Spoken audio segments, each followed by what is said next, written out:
చాలా కాలం తర్వాత కలిసాం. అందరికీ నమస్కారం. ఈరోజు రాష్ట్రంలో జరుగుతున్నటువంటి పరిణామాలు, కూటమి ప్రభుత్వం మాట్లాడుతున్నటువంటి విధానాలు, కూటమి ప్రభుత్వం ఆనాడు హామీల పర్వం కొనసాగించారు. ప్రతి ఒక్కరికి బాబు షూరిటీ, భవిష్యత్తు గ్యారంటీ అని చెప్పారు. భవిష్యత్తు గ్యారంటీ లేదు, బాబు షూరిటీ లేదు, బాబు గారడే మిగిలింది, కానీ ఎక్కడా ఏమీ కనిపించలా. నేను ఒక్కటే అడుగుతున్నాను, ఈరోజు ప్రతి విషయంలో సోషల్ మీడియా వాళ్ళ మీద విపరీతమైనటువంటి కేసులు పెట్టి వాళ్ళని మరి మంచి చెడు అనేది లేకుండా ఎవరన్నా చెడు మాట్లాడిన వాళ్ళని పెట్టినా కేసు అది వేరు. కనీసం ఒక స్వతంత్రత భావంతో ఒక చిన్న పోస్టు మామూలుగా పెట్టినటువంటి వాటిని మరోలా చూపించి మరోలా వక్రీకరించి వాళ్ళ మీద విపరీతమైన కేసులు పెట్టి పోలీసు వాళ్ళు లోపలికి తీసుకెళ్ళి మీరు కొట్టాలి మేము చూడాలనే మాట చాలా బాధగా ఉంటుంది. అదే కాదు, ఏదైనా ఒక్క పథకం అమలు పరిచింది లేదు. 6 గ్యారంటీలు అని చెప్పారు. మరి ప్రతి ఒక్కరికి నీకు 15,000, నీకు 15,000, నీకు 15,000 అని చెప్పారు. మరి ఎవరికి ఇచ్చారో ఆ 15,000కి అర్థం కావట్లేదు. ఇవ్వకపోగా ఇచ్చిన పెన్షన్లో కూడా అలా పానకాలపాలెం, దొండపాడు ఆ ఊర్లో చెప్తున్నారు, దాదాపుగా 16 పెన్షన్లు పార్టీ అని చెప్పి ఒక ఆయన అన్నాడంట, మీకు ఒక ఓటు వాళ్ళకు ఒక ఓటు వేస్తానన్నాడంట. అదేది ఆ రైతు నగరంలో. ఆ రోజు నువ్వు ఆ మాట అన్నావు కాబట్టి నీ పెన్షన్ కట్టు అని చెప్పారు. ఏమిటండి దుర్మార్గం? ఆయన ఏదో పేదవాడు, వాళ్ళనే అంటే ఏమైద్దు, వీళ్ళకి అయిపోతే ఏమైద్దు అని చెరొక ఓటు వేస్తానన్నందుకు 2 మాకు ఓట్లు ఏదో వేస్తానని నువ్వు అనలేదు కాబట్టి నీ పెన్షన్ కట్ చేస్తానంటాం. ఇది సబబా? చంద్రబాబు నాయుడు గారు చెప్తారు, మీరేదన్నా ఉంటే వైఎస్ఆర్ కాంగ్రెస్ పార్టీ నాయకులు అంటే వాళ్ళ మీద కేసులు పెడుతున్నారు, అది వేరు. సామాన్యుడి ప్రజల మీద కూడా మీరు ఇలాంటి అన్యాయంగా చేయటం అనేది మంచి పద్ధతి కాదని ఈ సందర్భంగా తెలియపరుస్తున్నాం. వినుకొండ వచ్చేసరికి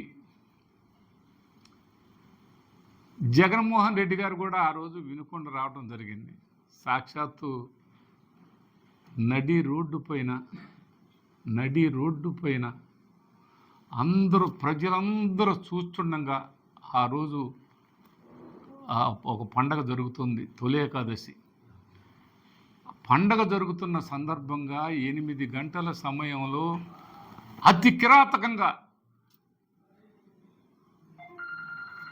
నరికి చంపితే యావత్ భారతదేశం మొత్తం కూడా ఒక్కసారిగా ఉలిక్కిపడ్డ పరిస్థితి.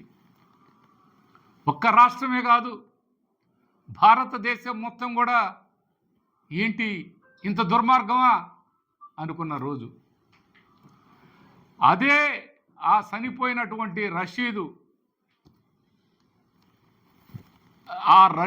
మీద కేసు లేకుండా ఆ మర్డర్ కేసును తీసేయాలని చెప్పి వాళ్ళ అన్న పైన మీరేమి మాట్లాడకూడదని చెప్పి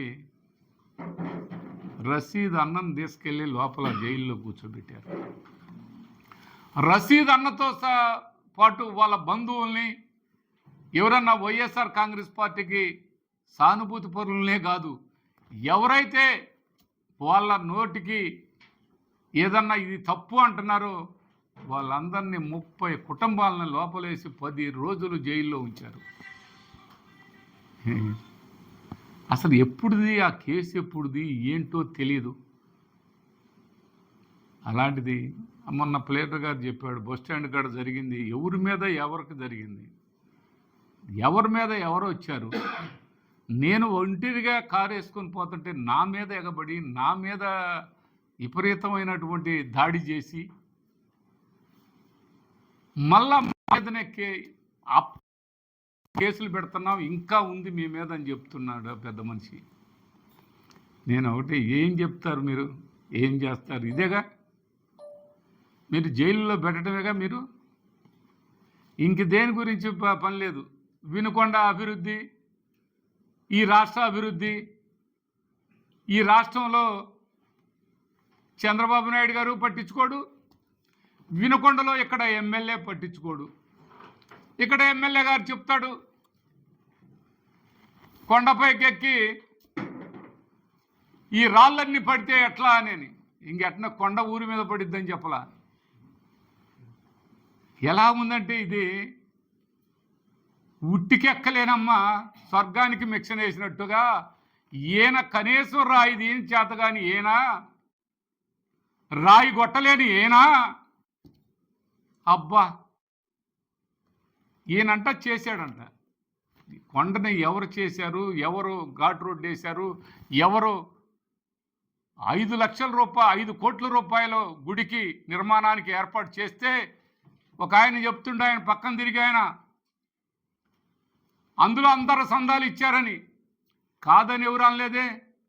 3 కోట్లు సందాలు వచ్చినాయి. కమిటీ వాళ్ళ దగ్గర ఉంది లెక్క. అది కమిటీ వాళ్ళ చేతికే ఇచ్చాను. ఇవాళ మాట్లాడతారు వీళ్ళు. రూపాయి ఇచ్చారా మీరు? నువ్వు రూపాయి ఇచ్చి మాట్లాడితే వేరుగా ఉంటుంది. మీరు రూపాయి ఇవ్వలా. అదిగాక ఘాట్ రోడ్ ఆ విధంగా చేస్తే అది మీకే వదిలేశాను. అందరు వెళ్ళారు. అప్పుడు తొలేకాదశికి వెళ్ళి చూశారు. ఇప్పుడుకి మీరు రాయి తీయలేదు కదా.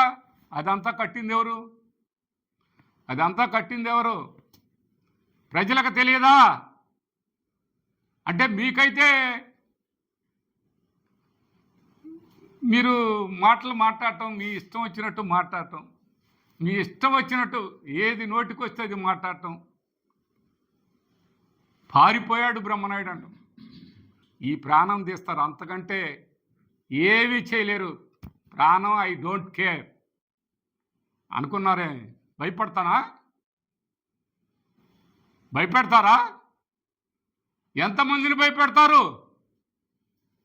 ఎంతమందిని చంపుతారు?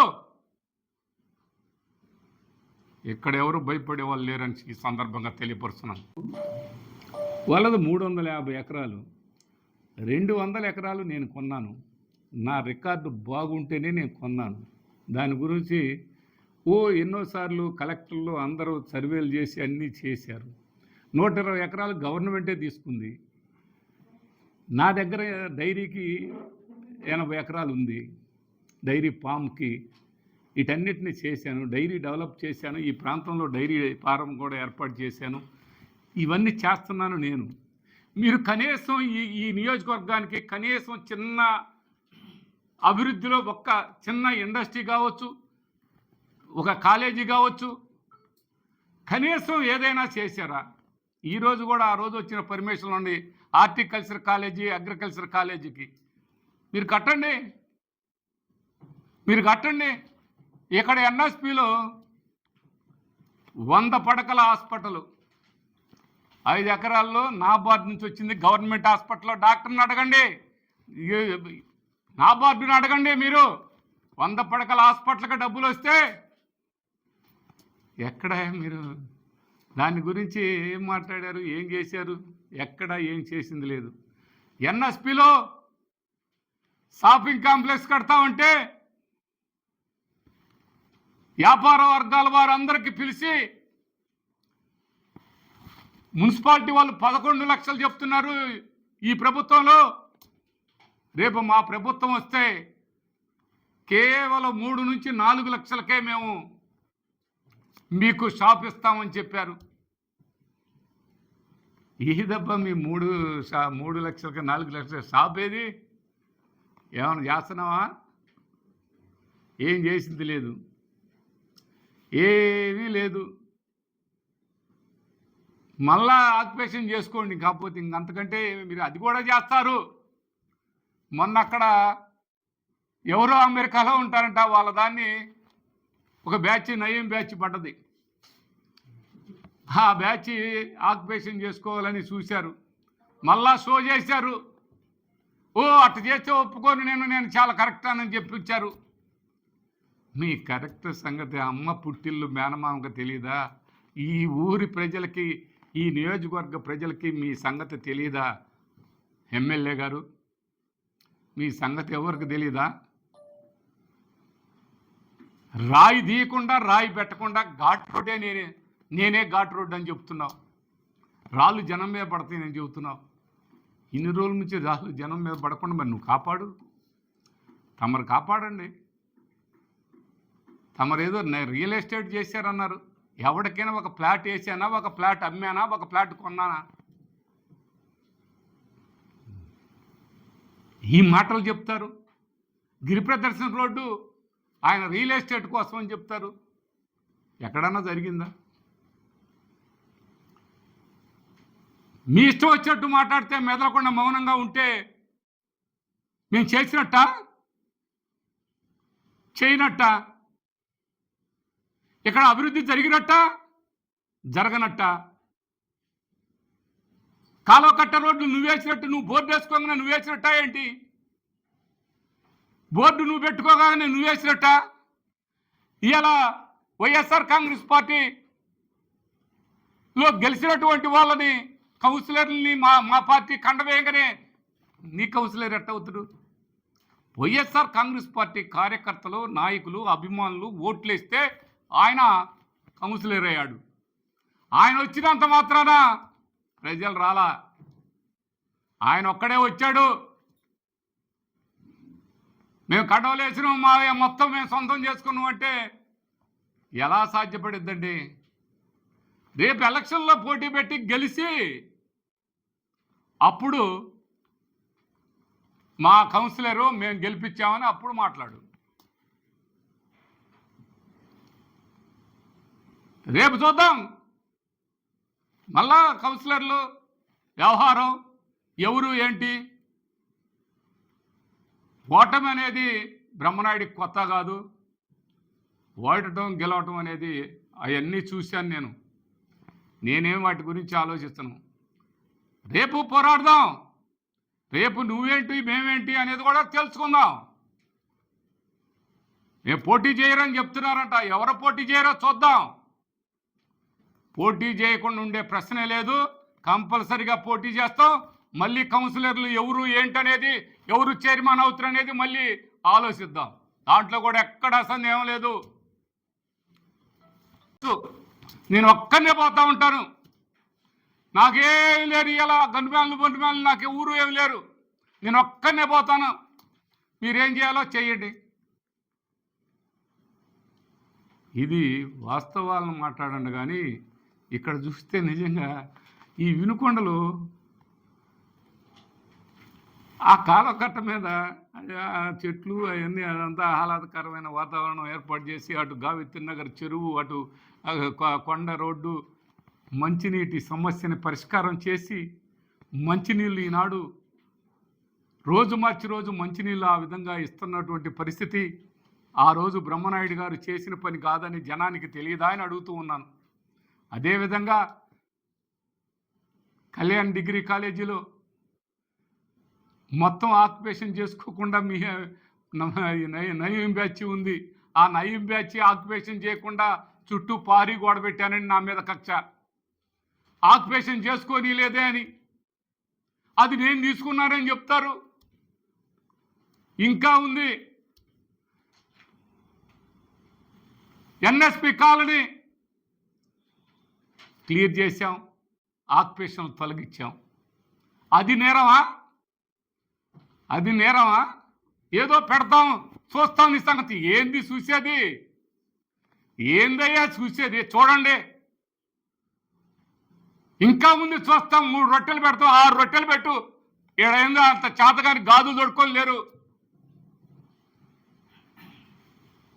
ఎక్కడా భయపడాల్సిన అవసరం కానీ, తప్పు చేయనప్పుడు ఎవరికి తల వంచాల్సిన అవసరం కానీ బ్రహ్మనాయుడికి లేదని ఈ సందర్భంగా తెలియపరుస్తున్నాను. ఇనుకొండ నియోజకవర్గ ప్రజలందరికి కూడా చెప్తున్నా, ఎక్కడైనా చిన్న తప్పు చేస్తే ఎవరైనా మాట్లాడవచ్చు. ఎవరు సొమ్ము పైసా తీసుకున్నా, ఎవరు ఆస్తులు మేము ఆక్యుపేషన్ చేసుకున్నామని చెప్తున్నారు మీరు మొన్నటిదాకా. ఇవాళ కూడా చెప్పుకోండి. ఉంటే తీసుకోండి.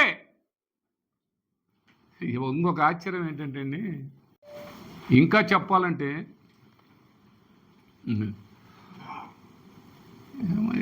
మేము ఒకటేనండి, నాకున్న ఇది ఒకటే, పోటీ చేస్తామా లేదా, గెలుస్తామా లేదా అనే దాన్ని పక్కన పెడితే, తల దించుకొని మీ కాడ నిలబడే కంటే ఆ తల తీసేసుకొని అవతల బార్దంగితే బెటరు. అలాంటి క్యారెక్టర్ బ్రహ్మనాయుడు కాదని మీకు మరొకసారి తెలియపరుస్తున్నాను. ఎప్పుడు బ్రహ్మనాయుడు పోరాటమే కానీ ఎక్కడ కూడా వెనకడుగు వేయడన్న సంగతి ఈ సందర్భంగా తెలియపరుస్తున్నాను.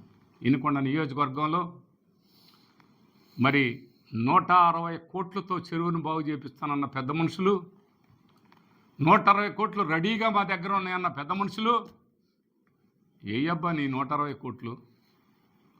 చెరువు మేము చేసిందే కదా. ట్యాంకర్ల సంస్కృతిని మేము తీసేసిందేగా. మీరేమన్నా చేయగలిగారా? చిట్కో ఇల్లు మేము కట్టాం, నువ్వు వదిలేస్తే మేము కట్టాం. ఇవాళ ఏదో దాన్ని సున్నం కొడతా నేను చేశానంటే అట్ట కుదిరిద్ది? ఆ టిట్కో ఇళ్ళకి ఆ రోడ్డు వేయాలంటే బ్రహ్మనాయుడు కట్టు స్థలం ఉందయా అంటాడు. మళ్ళా అడ్డు పోవాలంటే బ్రహ్మనాయుడికి స్థలం ఉందయా, రోడ్డు వేయకూడదు అంటాడు. అంటే నాకు పొలం ఉంటే రోడ్డు వేయవా? ఇంక జనం అందరికీ పొలాలు అంతా నాదేనా? బ్రహ్మనాయుడు అంతా అక్రమంగా సంపాదించుకొచ్చిందని చెప్పావు కదా. నువ్వు నిజాయితీపరుడు, మొత్తం పంచు. ఎవరు కాదన్నారు? నాది సెంటు ఏ మాత్రం గవర్నమెంట్ భూమి ఉన్నా నీ ఇష్టం, ఎప్పుడైనా పంచుకో. నేను అడగను. ఇవన్నీ కూడా ఆలోచించుకొని మాట్లాడాలని ఈ సందర్భంగా తెలియపరుస్తున్నాను. నేను చాలాసార్లు చూశాను, మాట్లాడితే మాట్లాడటం, ఏది పడితే అది మాట్లాడటం. మేము మాట్లాడగలం, ఇంతకంటే పోయేది ఏంటంట? ఇంతకంటే పోయేదేం లేదు ఈ వయసులో, ఇంతకంటే నాకు పోయేదేమి లేదు. దేనికైనా నేను ఏమి ఇబ్బంది లేదు.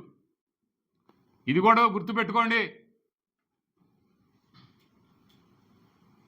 తల్లదేశపోయి కాళ్ళకాడ పెట్టాల్సిన పెట్టుకునేటువంటి వాళ్ళు, అలా మాట్లాడే వాళ్ళు, అలాంటి నైజం ఉన్నటువంటి వాళ్ళు, పరుల ఆస్తులు లాక్కునే వాళ్ళు, లాగేసుకొని దోచుకునే వాళ్ళు, అది మీరు, మేము కాదని ఈ సందర్భంగా తెలియపరుస్తున్నాను.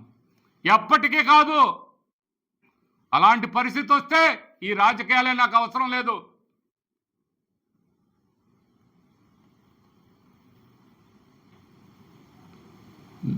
అది గుర్తుపెట్టుకోవాల్సిన అవసరం ఉందని ఈ సందర్భంగా తెలియపరుస్తున్నాను. ఎప్పటికప్పుడు మీరు ఈ వినుకొండగా చేసింది ఏంటో ఒక్కటి చెప్పండి. ఇవాళ చూస్తే మీరు మాట్లాడుతున్నారు, దెయ్యాలు వేదాలు వదిలించినట్టుగా ఉంది. నువ్వు మాట్లాడుతుంటే ఆంజనేయులు గారు, నువ్వు సీపు అని చెప్పావు. నువ్వు సీపు ఇప్పు అయితే ఏమైంది? ఈడ బజార్లో కనీసం మోటార్ సైకిల్ కాదు, సైకిల్ పోలేని పరిస్థితి, కనీసం నడిచిపోలేని మరి పరిస్థితి. దీన్ని ఏం చేసావయ్యా? తమరు ఏం చేశారు? ఆ ట్రాఫిక్ని అడ్డుకోపోయావా? ట్రాఫిక్ని అడ్డుకోవటం కాదు, సాయిబుల్ని, పేదోళ్ళు వాళ్ళని దేశపై లోపలేపీయటం. బ్రహ్మనాయుడిని కూడా వేపిస్తారట. ఆయన కూడా ఏపీయండి, అదేగా మీ పని. మీరు ఇంక పని చేసేదేమి లేదు, ఇలా చేపించడమే మీ వృత్తి. ఆ ట్రాఫిక్ని కాస్త క్లియర్ చేయించు. ఆడ చూస్తేనేమో ఆ సురేష్ మాల్ రోడ్డు మొత్తం మూసేసిపోయింది. అటు కారు కూడా పోవద్ది కాదు, మోటార్ సైకిల్ పోవద్ది కాదు. తమర పుణ్యం.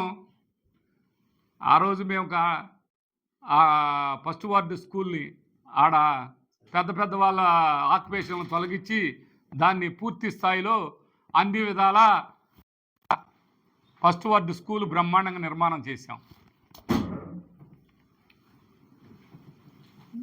గుల్లకమ్మ బ్రిడ్జీలు 2 మేము తీసుకొచ్చి మేమంతా శంకుస్థాపన చేస్తే మళ్ళీ శంకుస్థాపన చేసుకున్నాం. కొండ మేము అంతా ఘాట్ రోడ్డు నిర్మాణం అన్నీ మేము చేస్తే నేను చేశానని చెప్తున్నావు. ఇంకా రాళ్ళు పడతాయి మీదని చెబుతున్నావు.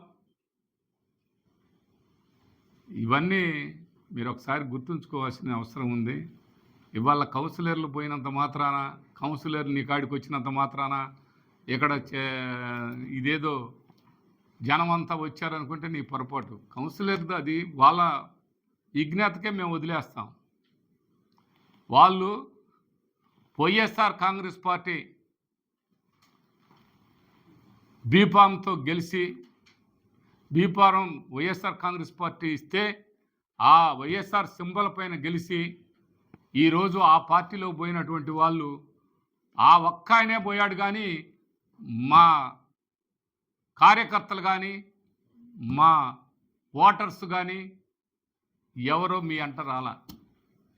అది గుర్తుంచుకోవాల్సిన అవసరం ఉందని కూడా ఈ సందర్భంగా తెలియపరుస్తున్నాను. ఇప్పుడు కూడా చెప్తాను, మీరు చేసే ప్రతి దందాల మీద ఇవాళ నేను ఆనాడే చెప్పాను, సచివాలయం కొందరు, రైతు భరోసాకి కొందరు, హెల్త్ సెంటర్కి మరికొందరు, ఎంఆర్ఓ ఆఫీస్కి కొందరు, ఎండిఓ ఆఫీస్కి కొందరు, పోలీస్ స్టేషన్కి కొందరు, వాళ్ళే ఆక్యుపేషన్ చేసుకొని కూర్చుంటున్నారు. ఇంకెవరు ప్రజలు పోయే పని లేదు. మమ్మల్ని కలవండి అయ్యా, వాళ్ళని కలిసేది ఏందన్నట్టుగా మాట్లాడుతున్నారు. ఎక్కడికి పోయినా ముందు మమ్మల్ని కలవండి అంటున్నారు. అది ఒకటి పోతే ఇక బియ్యం రేషను మరీ దారుణం. రేషను ఇదిగో ఈ 15 మంది పంచుకోవాలబ్బాయి డబ్బులు. ఎంత నీచంగా, అంత నీచంగా ఒక ప్రజాప్రతినిధి అయ్యి ఉండి ఇంత ప్రజలతో ఓట్లేపించుకొని నీచంగా అతి నీచంగా ఆ బియ్యం పంపిణీ చేస్తున్నావు. అది అంతటితో ఆగల. మందు గొంతుకి పెట్టించి ఆడవాళ్ళందరూ కూడా బజార్లలో ఏమిటయా ఈ అన్యాయం ఏంటి, ఇంకొక బ్రాందీ షాపు లాగా తయారు చేశారు, ఇది పాలన, ఇదా ఇక్కడ ఉన్న ఎమ్మెల్యే చేసే నిర్వాహం, ఓట్లేసి గెలిపిస్తే ఈ విధంగా చేస్తున్నావే అంటే అంగన్వాడీ వాళ్ళని బెదిరియటం. ఆనాడు కరెంటు సబ్స్టేషన్లు మీరు మీ సమయంలో, తెలుగుదేశం సమయంలో మీరు సబ్స్టేషన్లకి ఉద్యోగాలు ఇచ్చి మీరు ఇలా ఏర్పాటు చేస్తే మేము ఎవరిని కూడా ఒక్కరిని కూడా కాదని అలా. ఇవాళ పనిచేసే వాళ్ళని వాళ్ళు ఇస్తరేస్తే ఆ ఇస్తర తినేదాన్ని లాగేసుకున్నట్టుగా 50 మందిని ఇవాళ తొలగించారు. ఇదా నువ్వు ప్రజాప్రతినిధివి, నువ్వు శాసనసభ్యుడివి, నీ ఒక్క పార్టీకే కాదు నియోజకవర్గ ప్రజలందరికీ కూడా నా శాసనసభ్యుడు అన్న సంగతి గుర్తు చేసుకోవాల్సిన అవసరం ఉందని ఈ ఆంజనేయులు గారికి ఈ సందర్భంగా తెలియపరుస్తున్నాను. కాకపోతే చెప్తాడు, ఆడని చేతగాక మధ్యలో పగలగొట్టినట్టు జగన్మోహన్ రెడ్డి అది చేశాడు, ఇది చేశాడు. జగన్మోహన్ రెడ్డి చేసింది మీరు ఎప్పుడు చేస్తారయ్యా? జగన్మోహన్ రెడ్డి ప్రజలకి అనేక సంక్షేమాలు అందించి దాదాపుగా 2,75,000 కోట్లు ప్రజలకు సంక్షేమం ద్వారా డైరెక్ట్గా వాళ్ళకి అందించాడు. మీరు చెప్పారు, అప్పుడేం చెప్పారు? ఎన్ని లక్షల కోట్లు? 14,34,000 కోట్లు అప్పు ఉందని చెప్పారు. తీరా మీ నోటితోటే మనం చెప్పారు 6 లక్షల చిల్లర కోట్లు ఉందని. అంటే అప్పుడు ఎంత తేడా చెప్పారు? 8 లక్షల కోట్లు ఎగస్ట్రా చెప్పారు. అదేం లేదని మళ్ళీ మీరే చెప్పారు. మరి ఇవాళ మీరు ఇయలేదే? బటన్ నొక్కటం కాదని, బటన్ మీరు నొక్కండి. ఇప్పుడు ఆయన బటన్ నొక్కాడు, బటన్ నొక్కాలన్నా కూడా మరి ఇది ఉండాలిగా. మీరు నొక్కండి, మేము కాదని లేదుగా. వీళ్ళందరికీ 6 గ్యారెంటీల దాని మీద ఇంటింటికి పోయి చెప్పారు కదా, మేము 6 షూరిటీ గారడి అని ఏదో చెప్పారు. ఈ షూరిటీలన్నీ ఏమైనాయా? అది ఒకసారి ఆలోచించాల్సిన అవసరం ఉంది కదా. ఇది నేను చెప్పేదే కాదండి, ప్రజల్లో ఉన్నది కూడా చెప్తున్నాను. ఈరోజు ప్రజల్ని మోసం చేసి ఓట్లు వేయించుకొని వాళ్ళకి సున్నా చూపించారు, 3D సినిమా చూపించినారు. అలాంటి సినిమా చూపించి వాళ్ళకి గెలిచి ఇవాళ ఇంకా మీరు జగన్మోహన్ రెడ్డి గారి గురించి మాట్లాడితే ఎలాగా? అయిపోయింది. మీరు గెలిచారు, మీరు మంచిగా చెయ్యండి. మరి ఎక్కడ పని అక్కడే ఆగింది. మేము రోడ్లన్నీ భలే వేస్తామని చెప్పారు. రోడ్లన్నీ భలే ఎక్కడేసారయ్యా? ఎక్కడేశారు భలే? నాకు అర్థం కాలే. మరి మీరు ఆడ భలే వేశారు. మేము వేసిన రోడ్లే. ఇవాళ అక్కడ మదమంచిపాడు నుంచి పెదకంచెరలోకి రోడ్డు ఎవరు వేశారయ్యా? అది కూడా మేమే వేసామని చెబుతారు. ఎందుకయ్యా ఈ మాటలు, ఈ అబద్ధపు మాటలు, ఈ అబద్ధపు మాటలతోటి కాలం గడపాలని చూడటం ఇది ఏమాత్రం కరెక్ట్ కాదని మీరు కౌన్సిలర్ని ఏదో మభ్యపెట్టి మళ్ళీ మీకు ఈసారి కౌన్సిలర్ ఇస్తామని మీరు కౌన్సిలర్ ఇస్తారో ఎవరో అది దేవుడికి తెలియాల. వైఎస్ఆర్ కాంగ్రెస్ పార్టీ వాళ్ళకి కౌన్సిలర్లు మీరు ఇస్తారని మీరు అబద్ధపు మాటలు చెబితే నమ్మినటువంటి వాళ్ళని గొంతు కోసే నేచర్ మీది. అది ఎవరికి తెలియదు కాదు. అది ఎంత కూడా ఒకసారి ఆలోచించాలని. మీరు నిజంగా మీకు నమ్మకం ఉంటే వైఎస్ఆర్ కాంగ్రెస్ పార్టీ కౌన్సిలర్ని రాజీనామా చేసి మళ్ళీ గెలిచి ఆ పార్టీలోకి పోతే అది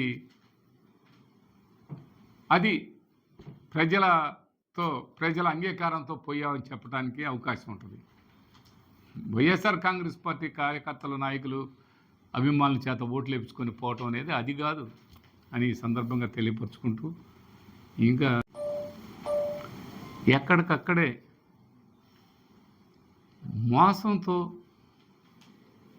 మేము కూడా చెప్తాం. మీరు ఎన్నెన్ని మోసాలు చేస్తుందో, ఎన్నెన్ని పర్మిషన్లు లేకుండా మీరు ప్లాట్లు వేస్తున్నారో, పర్మిషన్లు లేకుండా ప్లాట్లు వేసి జనానికి అన్ని విధాల మోసం చేసి ప్లాట్లు ఇస్తున్నారు. రేపొద్దున వాళ్ళ పరిస్థితి ఏంటి? నిన్న మన చంద్రబాబు నాయుడు గారు, ముఖ్యమంత్రి గారు మరి చెప్పారు కదా, అలా చేస్తే సహించను అని. ఇక్కడ ఇల్లు కట్టే వాటిల్లో ఎక్కడైనా మీరు అప్రూవల్స్ తీసుకున్నారా?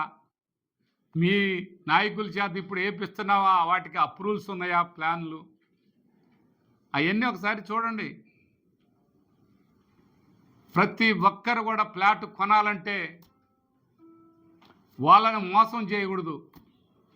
ప్లాట్ కొనుక్కున్న వాళ్ళకి అన్ని అప్రూవల్స్ ఇవ్వాల్సిన బాధ్యత ప్లాట్లు వేసినటువంటి వాళ్ళకు ఉంటుంది. రియల్ ఎస్టేట్లో వాళ్ళందరినీ నువ్వు ప్రోత్సహిస్తున్నావు. అవకాశం ఉంటే ఏదైనా చేస్తున్నారు. ఇవన్నీ ప్రజలు ఇబ్బంది పడతారని ఈ సందర్భంగా తెలియపరుచుకుంటూ ప్రజల తరపున ప్రజాప్రతినిధిగా శాసనసభ్యుడిగా మీరు అవన్నీ కూడా దయచేసి వాళ్ళందరికీ అలాంటి మోసపోకూడదు ప్రజలనే దాని మీద మీరు ఆఫీసర్స్కి అందరికీ తెలియపరిచి న్యాయం చేయాల్సిన బాధ్యత మీకుందని ఈ సందర్భంగా తెలియపరుచుకుంటూ పూర్తి స్థాయిలో వినుకొండ నియోజకవర్గ ప్రజలందరూ కూడా ఎక్కడ తప్పు జరిగిందనేది మీ అందరికీ తెలుసు. ఎవరు తప్పులు చేస్తున్నారో మీ అందరికీ తెలుసు.